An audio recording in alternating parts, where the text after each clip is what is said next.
Hello, and welcome to another episode of the Nonprofits. Today, I want to talk about Abby Driscoll, a queer student at Fort Defiance High School in Virginia. She created a beautiful work of art to represent her voyage as a queer person in a Christian world by depicting praying hands gripping a red rosary surrounded by a rainbow Bible with the caption, "God loves you, but not enough to save you." But a conservative school board member, Tim Simmons, decided that it offended him and his faith, and he's petitioning to have the artwork censored and removed, going as far as calling for an emergency meeting of the school board. Now, Simmons was rightfully mocked by his constituents, but he has still said that he's going forward with his plans to keep this offensive material from the school in the future. This story is from the Advocate Mag by Ryan Adamczewski from May 9th, 2024. Eli, I know as much as Driscoll was, or not Driscoll, I'm sorry, Simmons was offended by the story. You were kind of counter-offended by it. Can you tell us about that? Yeah, my thought was like, I really like, oh, it's offensive to Christians. Like, you know what is really offensive? It's being told that just because of who you are, that you're evil and wrong and broken and disgusting and unnatural and unclean just for loving who you love, as is true for Abby and millions of people like her. Or other, members of LGBTQ community.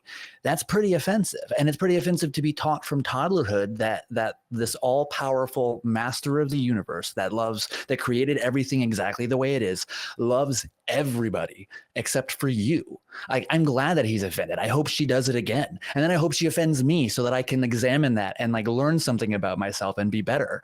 That's how you grow, man. Now, Simmons did take his case to Facebook, and Jimmy, I think you had some thoughts about that. What do you think Simmons' motive was by going to Facebook with this? I think his motive was a lack of support. I mean, he did not get any support from any of his would-be peers on the school board, right? Probably made up of a mixture of parents and teachers, other administrators on the school board who realized how asinine this guy's motives are, whatever those might be. He claims to be offended because he's a Christian, but, this is just poor decision-making from a school administrator. I mean, is this the battle that you pick, a student's artwork? There's so many more things worth fighting over. And I don't know why this warranted an emergency meeting. What's the emergency? I just think he made a fool of himself in front of everybody else that he works with and really was going nowhere. So he tried to win this argument in the court of public opinion. That didn't work out either. Yeah, I don't think it did either. And in fact, Abby's principal agreed with her. Isn't that true, Cynthia? Yeah, it was reported that he actually stood up for her, according to the article. Actually, I can read a little bit of it. It said that Driscoll's principal reportedly stood up for her, and Simmons' push ultimately failed. But as it was also said previously, that he did actually go to Facebook to make his case known there, and to see that he can garner some more support, and is even trying to push for I believe a Supreme Court decision as well, as far as how far is it supposed to go. I think it's more so the state Supreme Court wanting to get them involved to see if this can be something that could be censored, or if this is something that should go forward because it's free speech. There's really not a very good history of censoring artwork in the courts, is there? This is true. This is true. Let's get Eli. I want to go back to you. Not everyone on the school board itself was in line with Simmons, and can you tell us about some of the reactions of the other members from the board? Yeah, so the article had a quote from somebody who the article didn't identify them, but said that they are a school board on a neighboring district or a nearby district, and their comment to Simmons was, from one school board member to another, this is embarrassing for you and sad for the students in your district. To suggest that the offense others have taken to this piece of art trumps the very real pain that your student, whom you should be representing and caring for, is attempting to convey is ludicrous. Please do better. And I absolutely love that somebody in a similar position called him out so publicly in such a just savage way, because it is embarrassing. and he does need to do better. And the extremely valid point, that the most significant point there is, it is his job to protect that student, and that's the opposite of what he's doing, and he's doing a terrible job. Yeah, I agree with you that he that is his prime responsibility on the school board, is to protect the students. To me, it is, and you're right. He is doing a poor job of that. I don't think it's right for a board member like that to put their own ideals onto somebody else's art. I don't care how old that person is. I don't care if they're 8 years old or 28. It's just the wrong thing to do. But Jimmy, I know you had some thoughts on the symbolism of the art and some other symbolism. Can you want to tell us about that? Yeah, so I also referenced that quote, or I was prepared to reference that quote. So I think that was a good job, Eli. That is I think a really striking one. This administrator, this board member, is probably adding to the pain, right? So it probably takes a little bit of struggle to be able to come up with those kind of thoughts, but then even more courage for that student to put that on in public display, or on public display, put it on paper, on canvas, and let everybody see it. And it's got some very real truth value to this student, and to pile on to that student, I think is, just a reckless act, and very selfish on behalf of the administrator and anybody else that supports this person. But as far as the symbolism goes, I think that kind of speaks to, what the student was trying to convey. But let's put the shoe on the other foot for a second. Aren't all of us brought up in a society where we are faced with symbolism of a heinous nature every day? I mean, Christianity, there's blood pouring off of a somewhat or scantily clad, mostly naked body of a man who was murdered. And we're supposed to believe that we drink this blood and eat this flesh in order to worship this person who is also his own father. I don't know. I mean, what is acceptable symbolism, right? I feel like the student has got one up on Christianity in this scenario. Yeah. It's definitely not as sanguine, for sure. Yeah. Indeed. I'm sorry. I was laughing for a minute and I lost my place. That reminds me, if I go ahead, sorry, go ahead. Kelly, if I can, it just reminds me of a picture I saw earlier that was like, man, Christianity sounds a lot like witchcraft. And Christians say, no, it's not witchcraft. Yeah, and they also say, I'm bathed in the blood of Christ. And that sounds like witchcraft. Yeah. Cynthia, do you think this highlights a growing problem in today's schools? Yes, I do, Kelly. I think that one of the things that we have done for a while now is just to talk about how some of these school boards can go as far as like what they would and would not allow to be in schools, and also to have parents like actually dictate the things that are actually being shown to kids. And as much as I don't necessarily have an issue with parents being involved in school as they should, but it's a difference when they are allowing their own belief systems to actually dictate what the curriculum is, what students are learning, and even allowing their belief systems to actually like filter into what's being taught.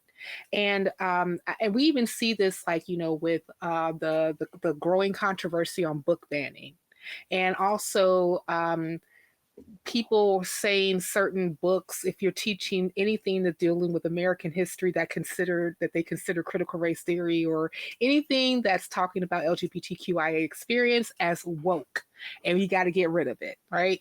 And when I look at Simmons and him getting virtue signaling, basically, when it comes to Driscoll's artwork, that's basically him taking up that particular mantle to keep this thing going.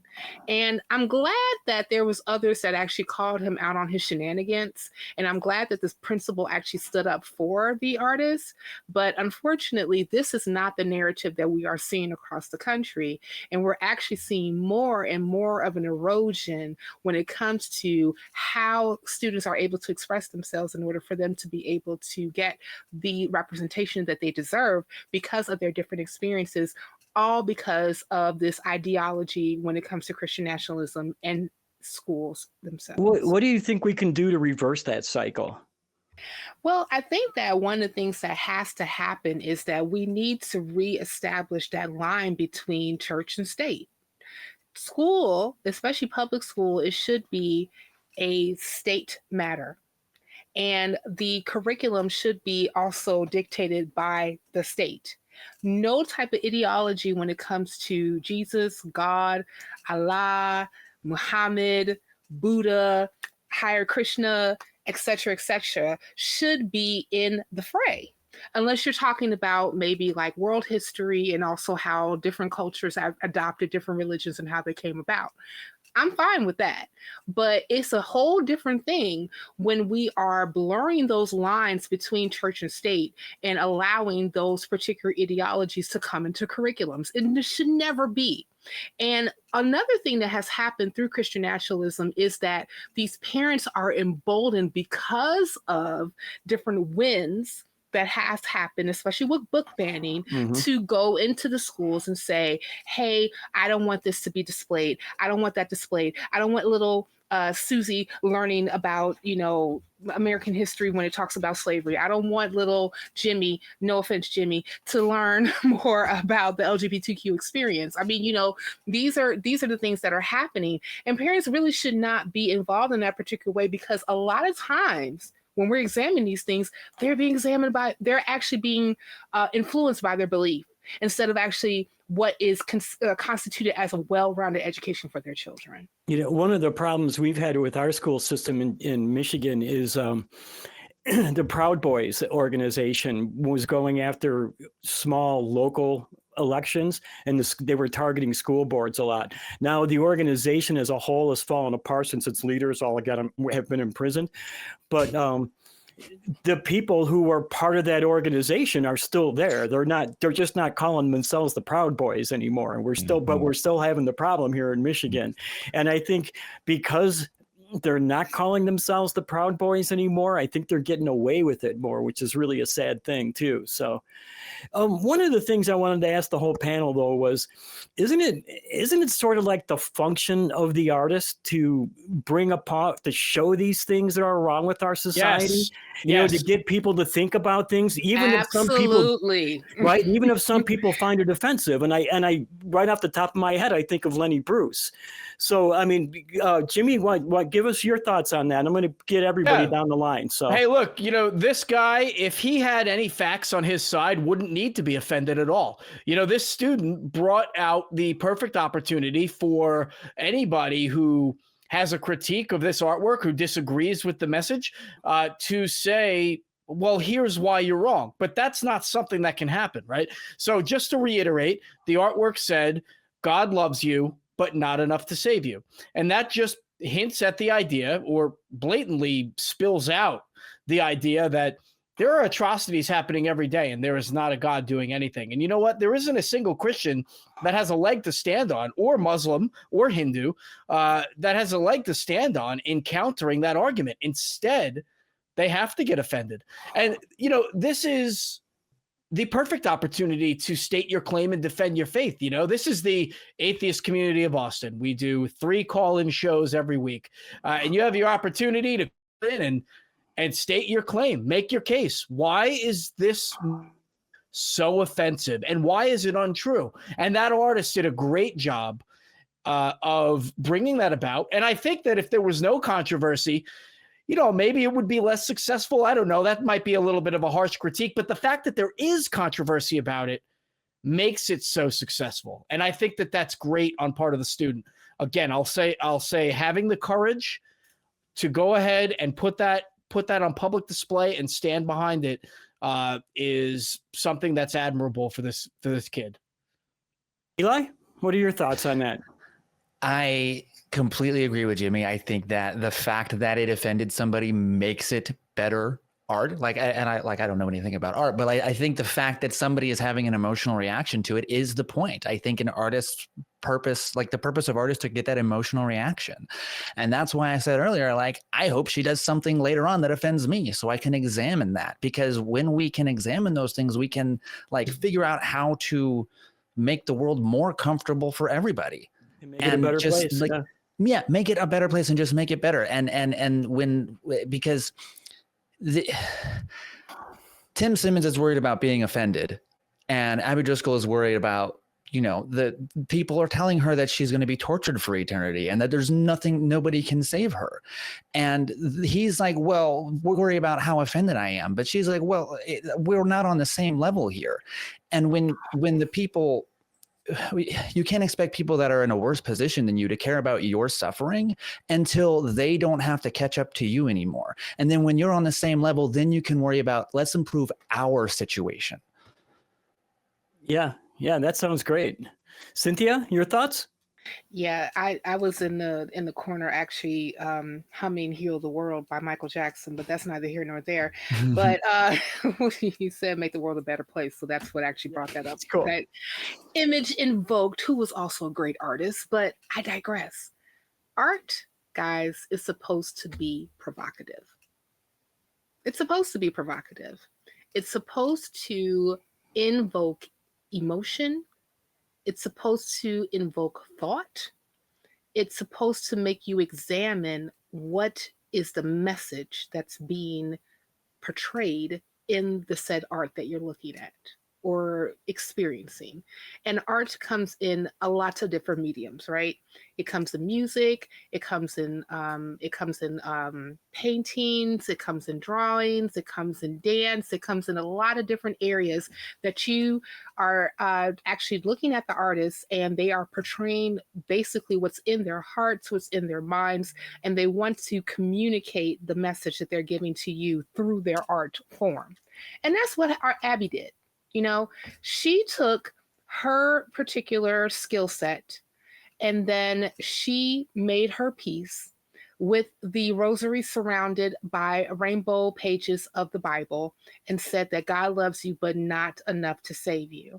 And as Eli and Jimmy pointed out, yes, we are looking at atrocities right now in real time around the world where God is awfully silent about stepping in order to save people, who are going through war, who are going through starvation, who are going through having their homes taken from them. I mean, we even know this to be true even in the home that we call the United States of America. There are people under siege every day. And oftentimes in order to bring light to these particular happenings, art is invoked to make that happen. And so Abby told her truth. Even though I sometimes don't necessarily like to use, well, I'm using my truth, because, truth should just be the truth, not my truth, your truth, but the truth, right? But there's still ways for us to be able to observe what's around us and be able to tell it like it TI is. Yeah, right? We all have our different experiences in that respect. Yeah. And because we learn different things through our experiences, we do have our own truths, right? Exactly. Yeah. Exactly. And that's what Abby did. She basically took her experiences, her observations, and then basically came up with this particular art. If it provoked somebody, if it offended somebody, actually she did her job. Mm-hmm. And that's how all artists should be going forward when it comes to doing their mediums. Yeah, I think she was a very successful artist. Jimmy, were you about to say something? I was. Eli said that he knows nothing about art, but I find that hard to believe with that picture that's hanging up behind him. So I just want to say that. I think this was a perfect pairing. But I think that you guys would agree with me. I say this a lot. I probably most of us feel this way. The Christians come for the kids first. As do many religious ideologues. They attack the children, and if they're not indoctrinating them, they're pointing the finger at them, and it starts early in life to be mentally, sometimes physically assaulted by these dogmatic Christian types or religious types, and in a lawless society, this is exactly where this would lead. There would be more of this, not less. And I'm glad the community rose up to defend this young artist. Yeah, you know, how we were talking about, Cindy, you talked about coming from the heart and the minds of the artists. And I thought of a line from one of my favorite authors, and it's, the artist provides those things that life does not. It provides those things that come from within us. And I thought that it just made me think of that when you said that. I think that Abby was a very successful artist for what she was able to do. I'm really proud of her. I think she deserves a lot of credit. And I'm really happy that we had a good episode here today. And if you want to find really cool stuff, visit tiny.cc/ACA merch and get all kinds of cool stuff. And for more of the nonprofits, click right here.